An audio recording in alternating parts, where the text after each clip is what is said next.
नमस्कार, मैं वर्षा। आप देख रहे हैं प्राइम टीवी। वक्त हो गया है खबर दोपहर का।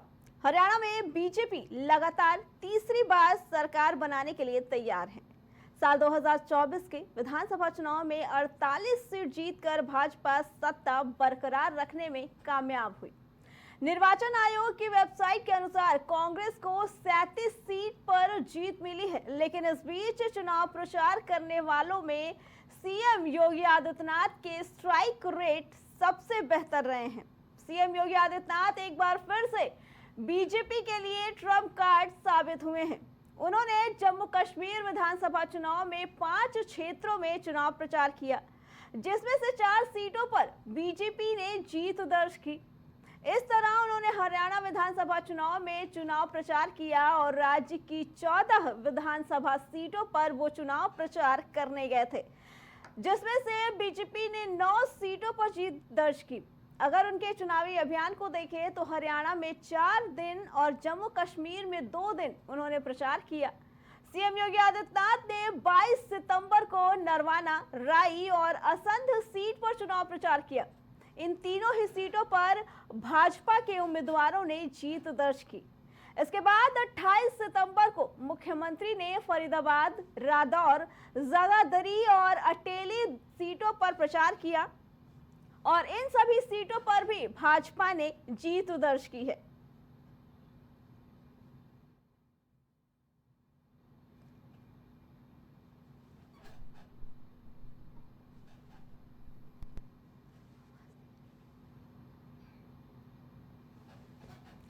बता दें कि भाजपा ने एक बार फिर जीत दर्ज की है हरियाणा में और कहीं ना कहीं इस जीत का पूरा दारोमदार सीएम योगी आदित्यनाथ के कंधों पर ही प्रधानमंत्री नरेंद्र मोदी ने दिया है। सीएम योगी आदित्यनाथ पे भरोसा जताया प्रधानमंत्री ने और इस बार उनको उत्तर प्रदेश के बाहर के इलाकों में भी चुनाव प्रचार के लिए भेजा और जीत दर्ज कराई। इस पे आगे जानकारी देने के लिए हमारे संवाददाता अभिनव हमारे साथ जुड़ चुके हैं। अभिनव, उत्तर प्रदेश के बाद अगर बात की जाए तो प्रधानमंत्री को लगातार सीएम योगी पे एक भरोसा देखने को मिला है और कहीं ना कहीं वो भरोसा रंग लाई है। क्या कहना है इसके बारे में? बिल्कुल, देखिए सीएम योगी आदित्यनाथ की छवि लगातार देखिए बेहतर होती जा रही है और वो अब उत्तर प्रदेश के अलावा देश भर में उनकी डिमांड हो रही है। मुख्यमंत्री योगी आदित्यनाथ की जगह जगह सभाएं लगती हैं और इस चुनाव में भी हम लोगों ने देखा किस प्रकार से हरियाणा और जम्मू कश्मीर में सीएम योगी की चुनावी जनसभाएं जो हैं वो हुई हैं और हरियाणा में भाजपा जो है सरकार बनाने में कामयाब हो गई। जहां जहां हरियाणा और जम्मू कश्मीर में सभाएं की थी बीजेपी प्रत्याशी के लिए, उनमें से अधिकांश सीटों पे जो बीजेपी प्रत्याशी हैं उन्हें जीत मिली है। जम्मू कश्मीर में बीजेपी सरकार जरूर नहीं बना पाई, लेकिन बीजेपी वहां भी ठीक ठाक सीट लाई है। तो निश्चित तौर पे इसमें सीएम योगी का भी योगदान जरूर रहा है, क्योंकि वो लगातार देखिए हरियाणा और जम्मू कश्मीर के दौरे पर गए। वहां पे उनकी डिमांड है, हिंदुत्व के एक बड़े चेहरे के रूप में मुख्यमंत्री योगी आदित्यनाथ देखे जाते हैं और उसी क्रम में देखिए सीएम योगी आदित्यनाथ लगातार प्रचार में जुटे रहते हैं और केंद्रीय आला कमान भी उन पे भरोसा करता है। इसीलिए उनको देखिए तमाम जगह जनसभाओं के लिए भेजा जाता है कि पार्टी का जो वोट परसेंट है वो बढ़ाया जा सके और अधिक से अधिक वोट जो है पार्टी में जोड़ा जा सके। इसमें सीएम योगी जो है विशेष भूमिका निभाते हुए नजर आते हैं। जी अभिनव, सीएम योगी आदित्यनाथ जब प्रचार चुनाव में जुटे थे प्रचार में, तो विपक्ष ने इस पे भी खूब हमला किया था कि लगता है भाजपा के पास कोई और नहीं बचा, इसीलिए उत्तर प्रदेश के मुख्यमंत्री को भेजा जा रहा है। लेकिन जो भरोसा प्रधानमंत्री ने जताया वो कहीं ना कहीं आंकड़ों के हिसाब से बिल्कुल सटीक नजर आए। बिल्कुल, देखिए जो भरोसा लगातार केंद्रीय आला कमान का उनपे है, प्रधानमंत्री, गृह मंत्री लगातार भरोसा जता रहे हैं, उस पर वो लगातार खरे उतरते हुए नजर आ रहे हैं। और हरियाणा और जम्मू में हमने देखा किस प्रकार से भारतीय जनता पार्टी को तमाम जो काफी सीट है वो मिली, काफी वोट परसेंट जो है वो भी भारतीय जनता पार्टी को मिला। लेकिन सीएम योगी का इसमें योगदान है, ये जरूर माना जाना चाहिए, क्योंकि इस बात से इनकार नहीं किया जा सकता कि सीएम का कोई योगदान नहीं, क्योंकि लगातार सीएम हरियाणा और जम्मू कश्मीर के चुनावी रण में सक्रिय थे, जनसभाएं किया, उन्होंने रैली की, बीजेपी प्रत्याशी के लिए वोट मांगे और तमाम जो बाढ़ पलटवार है राहुल गांधी के खटाखट वाले बयान पे भी उन्होंने दिया, जो काफी सुर्खियों में रहा। तो निश्चित तौर पे सीएम योगी आदित्यनाथ एक बड़े नेता के तौर पे देश भर में अब उनकी डिमांड हो रही है और उसका चुनाव में जरूर सीएम योगी की जनसभाओं का नतीजा देखने को मिलता है। जी अभिनव, एक तरफ सीएम योगी ने प्रचार किया तो दूसरी तरफ वो जहां प्रचार करने जा रहे थे विपक्ष के वार का भी बराबर पलटवार कर रहे थे अपने शब्दों से, और कहीं ना कहीं वो प्रचार के समय जो भीड़ इकट्ठा हो रही थी वो भी दिख रही थी। तो क्या कहना ये गलत नहीं होगा कि हरियाणा के जो बदलाव आए हैं चुनाव के नतीजों में वो कहीं ना कहीं सीएम योगी आदित्यनाथ के भाषणों का ही एक रूप है? सीएम योगी देखिए एक बड़ा फैक्टर रहते हैं और ऐसा माना जा रहा था कि वहां पे बीजेपी के खिलाफ जो है विरोध की लहर है हरियाणा में, लेकिन बावजूद इसके देखिए सीएम योगी ने प्रचार किया और वहां पे एक प्रो इनकम्बेंसी जो है वो बीजेपी ने अपने पक्ष में बनाई सीएम योगी के चलते, और सीएम योगी तमाम वहां पे अपने भाषणों से पब्लिक के बीच में मैसेज पहुंचाने में कामयाब रहे, पब्लिक का समर्थन पाने में कामयाब रहे और पब्लिक देखिए लगातार उनपे जो है विश्वास करती है। चाहे उनका बुलडोजर नीति की वजह से देश भर में उनकी डिमांड होती है, हिंदुत्व के बड़े चेहरे के रूप में मुख्यमंत्री योगी आदित्यनाथ देखे जाते हैं। इसके अलावा बात करें तो तमाम वो टिप्पणियां और बयान से भी अपने लगातार चर्चा में रहते हैं, तो इसके चलते भी भारतीय जनता पार्टी देखिए लगातार मजबूत होती जा रही है और हरियाणा और जम्मू कश्मीर में सीएम योगी की रैलियों का असर साफ तौर पे देखने को मिला है। जी अभिनव, कुछ समय बाद अब उपचुनाव आने वाले हैं, क्या लगता है कि सीएम योगी का जो जादू हरियाणा में चला वो उपचुनाव में भी चलेगा? बिल्कुल, देखिए उत्तर प्रदेश में उपचुनाव होने और यहाँ तो खुद योगी आदित्यनाथ जो है वो मुख्यमंत्री हैं, तो ऐसे में देखने लायक बात रहती है कि सीएम योगी आदित्यनाथ का क्या कुछ कर पाते, क्योंकि यहाँ भी एक बड़ा चेहरा है और सब कुछ यहाँ भी सीएम योगी आदित्यनाथ के ही दारोमदार है। उन्हीं को सभी टिकट जो है वो भी तय करनी, सभी प्रत्याशी उन्हीं के चयन से इस बार तय होंगे और इसमें विशेष भूमिका मुख्यमंत्री की रहेगी। जी अभिनव, क्या लगता है अभी सीएम योगी आदित्यनाथ का आने वाले उपचुनाव को लेकर क्या रणनीति रहेगी? क्योंकि कहीं ना कहीं अयोध्या के जो नतीजे आए थे उसके बाद से भाजपा कहीं ना कहीं डगमगाती हुई नजर आई थी, तो क्या लगता है सीएम योगी आदित्यनाथ की अगली रणनीति क्या होनी चाहिए? बिल्कुल, देखिए लोकसभा चुनाव में तो मुख्यमंत्री योगी आदित्यनाथ को एक बड़ा झटका लगा, क्योंकि जिस तरह से हमने देखा कि बीजेपी का वोट शेयर भी कम हुआ और बीजेपी की सीटें भी कम हो गई इस लोकसभा चुनाव में। लेकिन इस बार उत्तर प्रदेश का विधानसभा चुनाव है, दोनों चुनाव में काफी अंतर होता है। लोकसभा का चुनाव देश के लिहाज से महत्वपूर्ण होता है, जबकि विधानसभा का उपचुनाव जो है ये राज्य स्तर पे होता है। तमाम लोकल इश्यूज रहते हैं, लॉ एंड ऑर्डर और तमाम जन समस्याओं को देखते हुए ये जो चुनाव है ये लड़े जाते हैं और इसमें मुख्यमंत्री योगी आदित्यनाथ का चेहरा रहता है। उस चुनाव में निश्चित तौर पे प्रधानमंत्री नरेंद्र मोदी का चेहरा था, लेकिन इस चुनाव में मुख्यमंत्री योगी आदित्यनाथ का चेहरा रहेगा, तो देखने वाली बात है कि क्या कुछ नतीजा रहता है। जी अभिनव, आपका बहुत बहुत धन्यवाद। सीएम योगी आदित्यनाथ अपने जिस बेबाक अंदाज और बेखौफ बोल के लिए जाने जाते हैं, हरियाणा चुनाव में कहीं ना कहीं उनके इस रवैये ने ही हरियाणा में भाजपा की तस्वीर बदल दी। यूपी में लोकसभा चुनाव में इंडिया गठबंधन के तहत समाजवादी पार्टी और कांग्रेस पार्टी का गठबंधन था। उसके बाद देश में हो रहे जम्मू कश्मीर और हरियाणा के राज्य के चुनाव में समाजवादी पार्टी को इस बात की आशा थी कि उसे कांग्रेस पार्टी कोई सीट देगी, लेकिन हरियाणा में कांग्रेस पार्टी ने उसे कोई सीट नहीं दी थी और बड़ा दिल दिखाते हुए समाजवादी पार्टी ने यहां कांग्रेस को समर्थन किया। लेकिन राष्ट्रीय पार्टी का दर्जा पाने की चाहत में समाजवादी पार्टी ने जम्मू कश्मीर में अकेले चुनाव लड़ने का मन बनाया। समाजवादी पार्टी ने जम्मू कश्मीर में 20 सीटों पर चुनाव लड़ा। इन 20 सीटों पर अधिकतर युवा चेहरे को समाजवादी पार्टी ने मौका दिया था। जिन 20 सीटों पर समाजवादी पार्टी ने जम्मू कश्मीर में चुनाव लड़ा था, उन सभी सीटों पर उसकी जमानत जब्त हो गई है। जम्मू और कश्मीर में सपा बसपा से भी पिछड़ गई।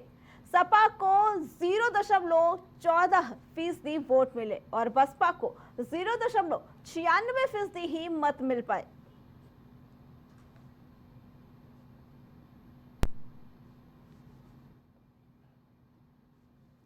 बता दें कि इस वजह से अखिलेश यादव की उम्मीदों पे पानी फिरता नजर आया, जहां सपा प्रमुख अखिलेश यादव अपनी पार्टी को कहीं ना कहीं राष्ट्रीय पार्टी बनाना चाह रहे थे और वो उत्तर प्रदेश के बाहर जाकर चुनाव लड़ने की कोशिश में थे। ऐसे में उन्हें कांग्रेस के हाथों निराशा मिली थी जब कांग्रेस ने उन्हें हरियाणा में कोई भी सीट नहीं दी और अकेले चुनाव लड़ने का मन बनाया था। उसके बाद से ही सपा प्रमुख का मन कांग्रेस की तरफ से इतर होता नजर आया था। तो वहीं जम्मू कश्मीर में उन्होंने 20 सीटों पर अपने उम्मीदवार को उतारा था, लेकिन बसपा से भी ज्यादा पिछड़ी हुई स्थिति होने के बाद वहां पे उनकी जमानत जब्त कर दी गई है, जिसके बाद अखिलेश यादव के उम्मीदों को एक झटका लगा और पानी फिरता नजर आया। जिसके बाद अब सपा प्रमुख ने बिना देरी किए ही कांग्रेस से कहे तो बदला लेने का मन बना लिया और आने वाले उपचुनाव की 10 सीटों पर सीधे तौर पर अपने 6 उम्मीदवारों की घोषणा कर दी और अभी 4 उम्मीदवारों की घोषणा करना बाकी है। इस पे आगे जानकारी देने के लिए हमारे संवाददाता राजेश हमारे साथ जुड़ चुके हैं। राजेश, जहां अखिलेश यादव अपनी पार्टी को नेशनल पार्टी बनाना चाह रहे थे, पूरे देश में चुनाव लड़ना चाह रहे थे, वहीं अब उनकी जमानत जब्त कर दी गई है जम्मू कश्मीर से, क्या कहना है इसके बारे में?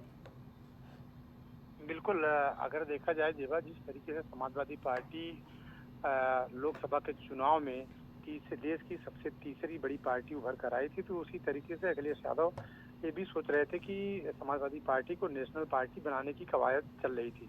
लेकिन जिस तरीके से उन्होंने जम्मू कश्मीर में अपना उम्मीदवार उतारा था और वहां पर समाजवादी पार्टी का उम्मीदवार हार गया, तो जाहिर सी बात है कि एक बार उनकी सोच पर पानी फिरता हुआ दिखाई दिया। लेकिन वहीं अगर बात करें जो विधानसभा में 10 सीटों पर उपचुनाव होना है, तो इस उपचुनाव में कहीं न कहीं देखा जाए तो उपचुनाव में समाजवादी पार्टी जो है वो जिस तरीके से हरियाणा में देखा जाए, हरियाणा में जिस तरीके से कांग्रेस का हाल हुआ, तो कहीं न कहीं उसको देखकर जितनी सारी क्षेत्रीय पार्टियां थी वो कांग्रेस से किनारा करने लगी हैं। और वहीं अगर समाजवादी पार्टी की बात करें, समाजवादी पार्टी भी कांग्रेस से किनारा करते हुए दिख रही है। और उत्तर प्रदेश में जो 10 सीटों पर उपचुनाव होना है, 10 सीटों में से समाजवादी पार्टी अब 10 की 10 सीटों में से 9 सीटों पर लड़ना चाहती है और संभवतः एक सीट जो फूलपुर की सीट है, फूलपुर इलाहाबाद की सीट है, शायद है उम्मीद है कि कांग्रेस को एक सीट फूलपुर की दे सकती है। बाकी 9 सीटों पर समाजवादी पार्टी चुनाव लड़ने की तैयारी। राजेश, क्या लगता है कि लोकसभा चुनाव के समय पे जो 2 युवा लड़कों की जोड़ी की बयार चली थी, वो कहीं ना कहीं आने वाले उपचुनाव तक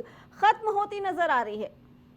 बिल्कुल जेबा, जिस तरीके से देखा जाए अभी विधानसभा के चुनाव में जिस तरीके से कांग्रेस का हरियाणा में दिखा है, तो मुझे लगता है कि हरियाणा का असर मुझे लगता है कि उत्तर प्रदेश में भी दिखेगा। और जिसको लेकर अखिलेश यादव अब उत्तर प्रदेश में अकेले लड़ने के लिए तैयारी में है। लेकिन अगर बात बनती भी है, कांग्रेस से अगर बात बनती है समाजवादी पार्टी की, तो मुझे लगता है कि एक सीट जो इलाहाबाद फूलपुर की सीट है, प्रयागराज की, एक सीट कांग्रेस के खाते में जा सकती है। जी राजेश, लेकिन 6 सीटों पर उम्मीदवार उतार दिए हैं सपा ने, और वो भी हरियाणा चुनाव के नतीजों के तुरंत बाद। इंतजार भी नहीं किया, मीटिंग भी नहीं की, पूछताछ भी नहीं की। तो क्या लगता है ये हरियाणा के समय पे कांग्रेस ने सपा को पार्टी ना दी थी, ये उसकी नाराजगी की वजह से सपा प्रमुख ने किया है? देखिए, समाजवादी पार्टी ने जो काम किया है, तो कहीं न कहीं देखा जाए जो 6 उम्मीदवारों को उन्होंने उतारा है, उसकी सबसे बड़ी वजह है कि कांग्रेस उनसे फिर इन 6 सीटों पर कांग्रेस ये न कह सकी कि मुझे इन 6 सीटों में से कोई सीट चाहिए। तो जाहिर सी बात है कि अपनी चीजों को देखते हुए समाजवादी पार्टी ने 6 सीटों पर अपने उम्मीदवार इसीलिए उतार दिए हैं। बाकी 4 सीटें बचती हैं, 4 सीटों में से भी मुझे लगता है कांग्रेस के खाते में, अगर कांग्रेस से अगर गठबंधन चलता है इस उपचुनाव में भी, तो मुझे लगता है कांग्रेस के खाते में सिर्फ एक सीट जाने वाली है, जो प्रयागराज के फूलपुर की सीट है। जी राजेश, आपका बहुत बहुत धन्यवाद। तो सपा प्रमुख ने अपने 6 उम्मीदवारों के नाम घोषित कर दिए हैं। अभी 4 उम्मीदवारों के नाम सामने आना बाकी है। इस तरीके से देखा जाए तो जो 2 लड़कों की जोड़ी के बयार चली थी लोकसभा चुनाव के समय पे, वो आने वाले उपचुनाव तक कहीं ना कहीं खत्म होती नजर आ रही है, क्योंकि एक अंतर्कलह सामने आ रही है दोनों पार्टियों के बीच सीट बंटवारे को लेकर। जो हरियाणा जम्मू कश्मीर चुनाव को समय पे नहीं हो पाई थी, वो अब कहीं ना कहीं आने वाले उपचुनाव पे भी दोनों की साठगांठ बनती नजर नहीं आ रही है। खबर दोपहर में फिलहाल इतना ही। बाकी खबरों के लिए देखते रहें प्राइम टीवी।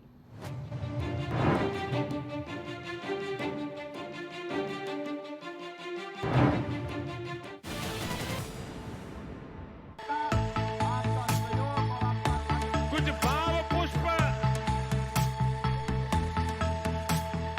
आप देख रहे हैं प्राइम टीवी, सच साहस सरोकार।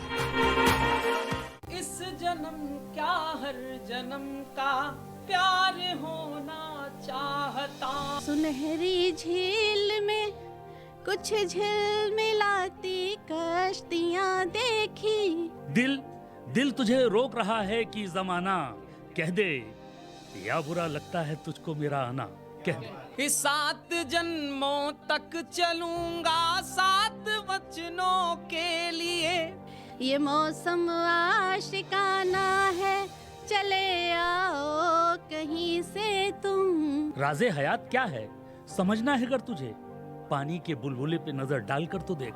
एक लड़की साथ चलने के लिए तैयार है। पपीहा मन का छेड़े है, तुम्हारा नाम ले लेकर। जीते जी मेरा लहू सर्द नहीं हो सकता, मैं जमाने की कभी गर्द नहीं हो सकता। देखते रहिए क्या कहने और देखते रहिए प्राइम टीवी।